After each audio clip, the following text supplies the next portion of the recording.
രജിത റാം, നമ്മുടെ കൂലി സിനിമയിലെ സൗബിൻ്റെ പേരായിട്ട് വന്ന വില്ലെത്തി. കൂലി കണ്ടപ്പോൾ മുൻനിര കന്നഡ ആക്ട്രസ് എന്താ ഇവിടെ ജൂനിയർ ആർട്ടിസ്റ്റ് ആയോ എന്ന് ചിന്തിച്ചു. അല്ല, പ്രാധാന്യമുണ്ടത് പിന്നെ മനസ്സിലായി. ഇപ്പോൾ വരുന്നൊരു ഗോസിപ്പോ വിവാദമോ ആണ് 2019 പുറത്തിറങ്ങിയ ഉപേന്ദ്ര നായകനായ ഐ ലവ് യു എന്ന കന്നഡ ചിത്രം. ആ ചിത്രം ഇവരുടെ ജീവിതവും സിനിമാ കരിയറും തകർത്തു എന്നും അതിൽ അതീവ ഗ്ലാമറസായി ഇവർ അഭിനയിച്ചത് കുടുംബത്തോടെ തിയേറ്ററിൽ കണ്ടപ്പോൾ രജിതയുടെ അച്ഛൻ ദേഷ്യപ്പെട്ടു എന്നും രജിതയെ വീട്ടിൽ നിന്നും പുറത്താക്കിയെന്നും ആ ക്ലിപ്പുകൾ തിയേറ്ററിൽ നിന്നും പോരാ എല്ലായിടത്തു നിന്നും നീക്കം ചെയ്തുവെന്നും അതിലെ തിയേറ്റർ ക്ലിപ്പുകളാണ് ഇപ്പോഴും പ്രചരിക്കുന്നു എന്നൊക്കെയാണ് പറയപ്പെടുന്നത്.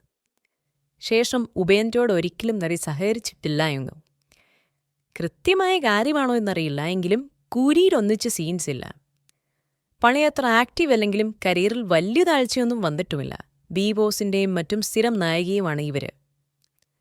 കഥ പടച്ചു വിട്ടതാണെങ്കിൽ തന്നെ അവർ മുൻനിര കന്നഡ താരമാണ് ഇപ്പോഴും. എന്നാലും ഇത്രയും ഗ്ലാമറസായി അഭിനയിച്ചിട്ട് കുടുംബത്തെ കൂട്ടി കാണിക്കാൻ നോക്കിയ രജിതയുടെ ദുത്തി വിമാനം തന്നെ. പ്രിന്റിനെക്കുറിച്ച് പറയുന്നതും തെറ്റാണ്. HD സോങ്സും സ്പിൻസും ഇപ്പോഴും അവൈലബിൾ ആണ്. ഇതും ഉപേന്ദ്രയുമായി എന്ത് ബന്ധം? ഇവരെ നിർബന്ധിച്ചെടുപ്പിച്ചതാണോ ഇതൊക്കെ?